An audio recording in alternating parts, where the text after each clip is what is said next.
Hi, everyone, and welcome to today's episode of the Don't Do That podcast. Today with me, I have my friend and business leader, Adam Holt, and he is special to me for three reasons. One, because we are Philly-based firms, and our, how people talk about their revenue is cyclical. I think ours is definitely based on how our sports teams are doing. Would you agree with that? The second is because he is home to a wonderful group of eMoney alumni. So shout out to the very strong eMoney alumni crew that I know will be listening to this episode. And third, because he has a strong mission at his business to help advisors deliver better advice. And coming from eMoney and Orion and where I sit today, that's something that I'm equally as passionate about. So welcome, Adam, and thank you for being here. Thank you so much, Kelly, for having me. What a fun time to spend with you. Yeah. Okay, guys. So this is our inaugural Don't Do That podcast. I could not be more excited. I told Adam this is going to be a little bit of a trial and error for both of us in figuring this out. But as you know, the premise of this podcast is that we learn better from our mistakes, right? We win, we move on, we lose, and we reflect. And so the idea is that let's learn from each other's mistakes, and let's talk to business leaders who have been there, done that, stepped in it, had challenges, had pitfalls, have done things that they wish they had done otherwise. And let's learn from them, because I don't think we talk about those things enough. I think we all put on a facade on LinkedIn that everything is always rosy. So we're asking our folks on this podcast to be a little vulnerable, Adam. I hope you're good with that. And the question for today is, what are we not doing today, Adam? What are we not doing? I must say, before I answer your question, I really applaud you for taking an experimental approach to this. This is what people really care about. It's what happened in the back room that people don't talk about. But I thought it was really ironic that for your inaugural guest, you chose me to figure out what not to do. Let's lead off with this guy. Yes. No, I really appreciate it. I honor you. Thank you so much. What not to do? I think I've made every mistake in the book, so I'll take that badge of honor as a recovering advisor, as you know. The answer to your question is advisors are not really addressing the real customer pain point. They're not doing it. And I see it again and again. And I've been a product of also not always listening to what the customer wanted, but rather what I wanted to deliver as a business owner. And I think we're going to have a major reckoning. And what specifically I'm talking about, Kelly, is that, and I think this is really applicable for every business owner. Yeah. Are we asking our clients what they really, really want? I know why you showed up at this meeting, at this endeavor, why you've hired me, but what's the real core of how I help you get what you really want? And financial services has been really kind of classic, right? We believe that everybody wants an asset allocation model and a retirement burn down of confidence. Maybe some other insurance stuff, maybe some tax stuff. And we deliver that value. I don't think that's really what clients are asking for. Not the ones that are going to stick with us long term. Not the ones that are looking for 20-year relationships. So I think that that's such a good answer. And I find, obviously, the business that we're in. And I find that the hard part is a lot of times people don't know what they want. That's right. So how do you get to it? Well, it's all about asking the right questions. If we've seen anything from AI, the quality of the output is the quality of the question. That's very true. So how do you bring that to life in your business? Tell us more about that. I think it's important for us to kind of step back. So if any advisors or financial advisor out there listening to this and or work with a financial advisor who hasn't asked these questions, I think the real key for all of us is to take us to stop. And I think you do this great at intentionally, because you focus so much on intentional effort. Why are we doing this? Does it serve us? If not, let's not do it. If it does, let's double down on kind of this 80-20.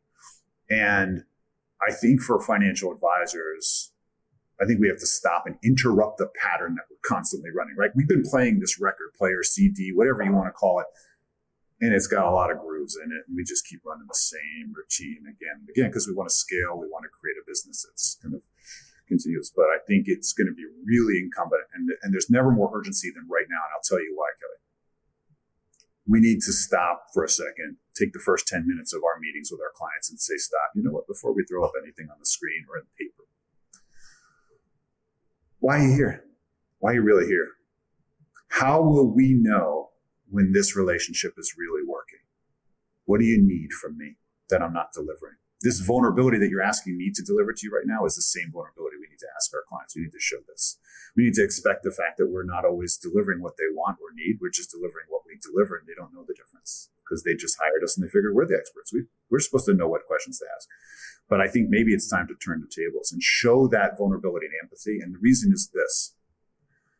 We are not going to achieve the same results as you mentioned if we continue to do what we've always done. There's been a great, I think, awareness that the financial services business is highly valuable, not just to us as advisors, but also to PE firms, right, that are willing to pay multiples now for this stuff. And when you see the advisors that have created good cash flow and a good business and good organic growth, hopefully, they've got a valuable asset on their hands. And the reason that's important is because the next generation of clients does not want what their parents got from their financial advisor. It's radically different. I think that's so true. So, Tina and I talk a lot about here at Intentionally that there's a little bit of a tug of war in our life. And I'm sure this is similar for financial advisors, where it's like the easy thing is to give people what they ask for. So put that in the context of Intentionally. A client comes to us and they say, hey, can you write me 3 blogs a month? And we think to ourselves, like, I have this like tug of war internally all the time. It's like, could I write you 3 blogs a month? Yes. And it would be the easiest thing we do all day. And could I charge you for it and move on with my day? Yes. But unfortunately, I have this tugging that's like, why do you want 3 blogs? What are you going to do with that? What is that going to do for you? How are you going to drive revenue from that? Where are you going to put that elsewhere? How are you going to chop that up into other things? How are you going to turn that into a campaign? How? And then it's like, they wanted to just pay me for 3 blogs. And now I'm in this tailwind of craziness trying to get them to a better outcome. So I imagine that there's a little bit of a tug of war similarly with financial advisors, where like the easy thing is to do what everybody's always done, or even like exactly what the client asks for because they don't know any better. I don't know. What do you think? I do think, look, you just showed that you have a thoughtful process, right? You're trying to get the underlying motivation as opposed to what you think you want, right? You walked into the store, you came in for a reason, you thought this was going to give you what you expected, and you learned something different when you left the store with something completely different, right? So I think the right advocate for your client, whatever business you're in, is continuously challenging your own mindset of that you already know what everybody needs. And that's why you're just going to give everybody the same cooking. Everybody gets a hamburger. Why? Because that's what they want. They want a hamburger. That's fine if you're McDonald's, but if you have a bespoke business that is really, a high in margin business, right? Commanding significant resources from your customers, you got to really go deeper. And I think clients what's actually kind of interesting, Kelly, is that we are seeing this in real time, where next generation clients, right? XY generation buyers have a much different mindset, as I mentioned, for typical boomers that have been clients of advisory services for many years. Yeah. And they're coming in with much different digital expectations, much different, meaning. They want values, they want education, empowerment. They want these things that boomer clients were like, dude, just do it for me. And I'm never going to read the statements.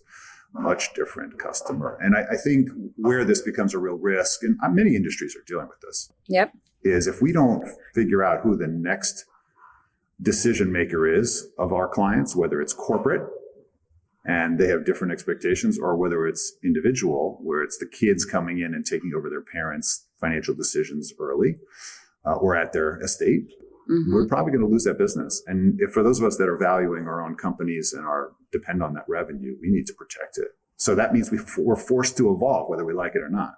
Yeah. So it's interesting. I've been in this industry a long time, as of you, and there's always the threat of you have to evolve or you're going to die. You have to evolve or you're going to die. And I feel like people hear that, advisors hear that, and they're like, yeah. I'm doing this for 5 more years at most. True. I'm going to do it my way and it's going to be fine. My clients are going to, they're going to be older in age by that point, but I'm going to pass it on to the next. Like, I feel like the mindset is tough to crack in this space around you need to evolve or die. And yes, things change gradually over time, and financial services a little more slowly than I think the outside world. But what do you say to those folks who you're telling, don't do that. Don't think about this the same way. And they struggle with that thought process because Totally. it's been working for them. And by the way, they're right. And you know why? It's because it's the point of the comments you made. If you think about or listen back to what you just said, in 5 years, I'm going to retire. You're right. You don't need to evolve. You're going to not evolve and you're going to retire. And you don't care about the enterprise value. You're not worried about your customers that you've been working with for 20 years. You're basically saying out loud that I don't give a shit about the clients after I retire.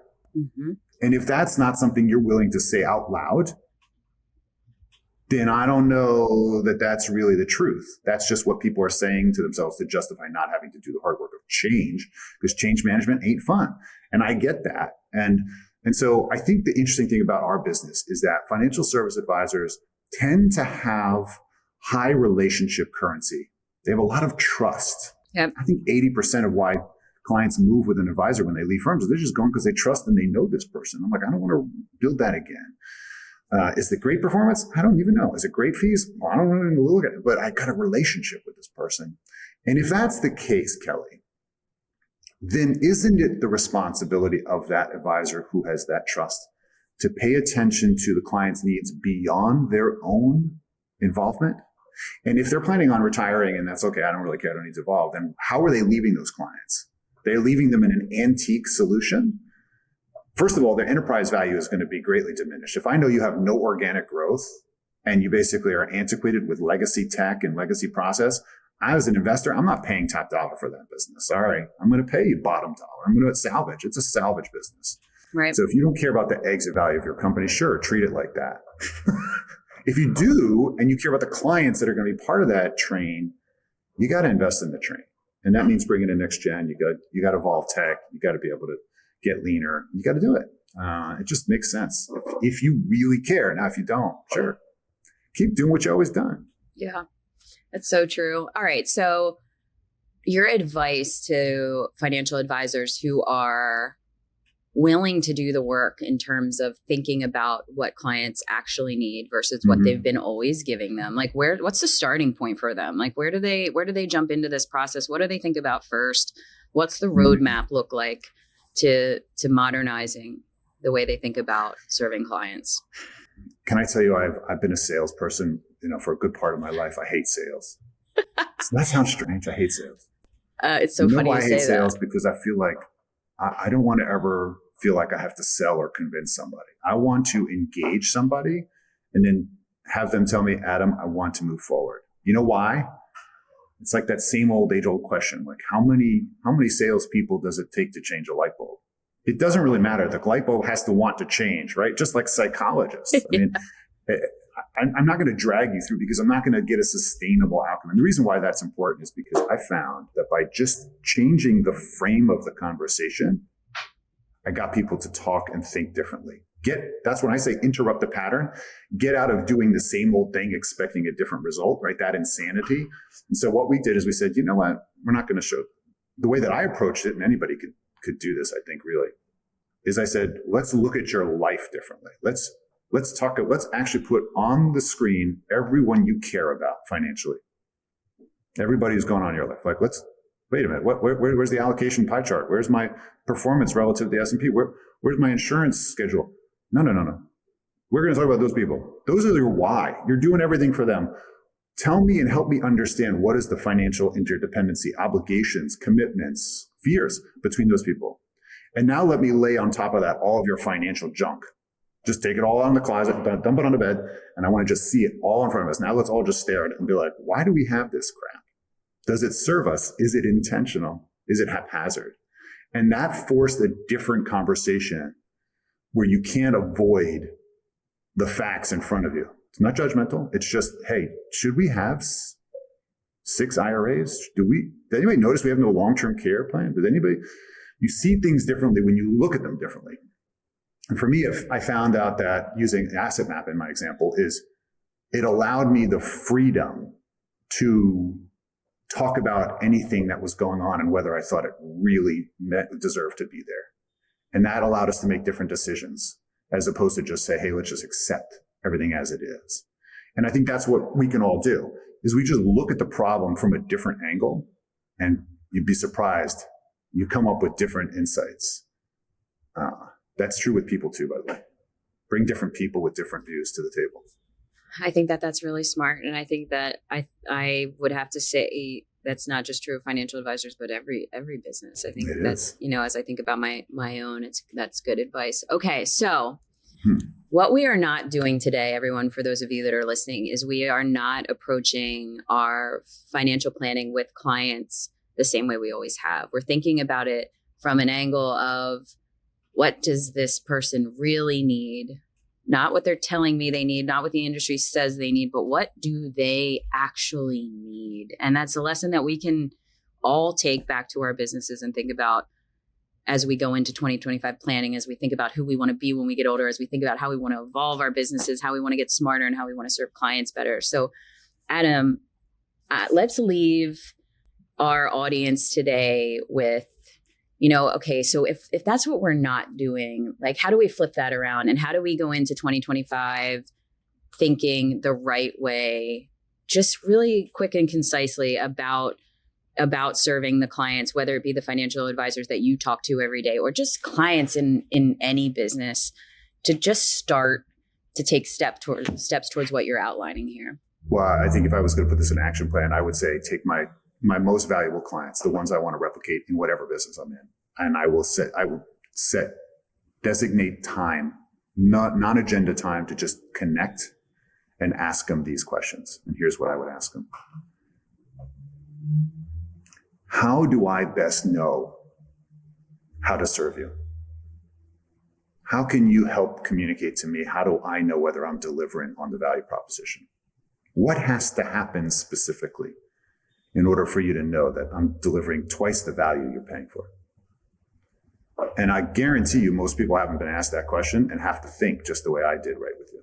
I love that. I think that's so smart. And if I could just add to that, I think it's also, how do you want to feel? Like we work in an industry that's so focused on the numbers, and add PE to the equation, and that's a conversation for another day. Yeah. But I think at the end of the day, like, people want to feel good. They want to come out of their partnerships and their relationships feeling a certain way. And I think that we all need to get better at understanding that sort of deeper level. Do you agree? Sure. How would you know? I mean, if you talk to your employer or your boss, if you had one, and said, well, how do I know if I'm winning? And you don't actually know, and you're surprised that they're annoyed with you. I mean, this is something that's incumbent upon all of us. Can we apply this to relationships, our intimate relationships? How do I know that I'm actually meeting your needs? And we all have different languages. Conversation for another day too, I think. Right? Hopefully it gets people to think, right? Yeah. I mean, the challenge is we don't hold ourselves accountable. We just don't do it until something happens or something forces it. And this is an interesting thing. And I don't have this down perfect, right? This podcast is about what I learned from what I'm not doing. We don't do what we know all the time, and just myself included. I don't have it perfect by any means. In fact, it's reminding me maybe that's what I need to do today. This is the question you asked my partner. Love that. But I think that's the question: is, can we hold ourselves to that account? Can we do this twice? Can we do it 3 times? Can we do it 5 times? What would happen if we did it 20 times? Do you think that would accrue to our business success? I think it might. You might learn something. I think you're right. All right, let's end with this. What about our Eagles? What about them? They've got a great record. I think supposedly your revenue is associated with that. It's fantastic. I know that my Steve Waltrich is a happier human, which makes our household a happier place, which makes our business a happier place, and I will take it. So they better keep winning. Yes, that is true. We'll celebrate what we got. We'll be grateful. Yes, we will. Great season so far. Yes. All right, Adam, I so appreciate this. I hope that that you enjoyed the conversation. Thank you so much for being my first guest. This was amazing. And I think that we can both maybe take your advice coming out of this. Yeah, I'm going to take my advice today. I'm going to do something about it. I'm going to take your advice too. All right. Thank you so much. Thank you, Kelly. Bye. Thanks so much for tuning in. If you enjoyed today's show, subscribe to be notified when new episodes become available. And please consider giving us a 5-star review on Apple or Spotify. This podcast is sponsored by Intentionally, a financial services growth engine design consultancy and agency. If you want to learn more, please email me at kelly@growintentionally.com. Thank you again for listening, and check back to hear what we're not doing next. The information covered and posted represents the views and opinions of the guest and does not necessarily represent the views or opinions of Kelly Waltrich. The content has been made available for informational and educational purposes only.